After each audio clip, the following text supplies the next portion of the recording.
Beş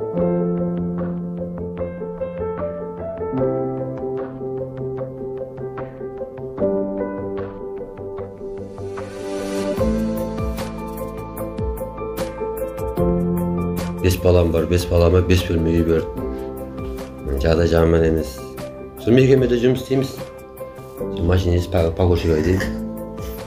Жеке үйіміз болса деген ойда туды, мысалы бала-шаға көбейген сайын екі қызым да айтатын, қалай әкеміз үй, қалай өзіміздің үй болады деп. Рахмет. Қыздарымның бала-шағам отбасымның несі шығар, нәсібесі шығар. Әр бала нәсібесі бар дейтін. 5 бала бар, 5 бөлме үй алдым.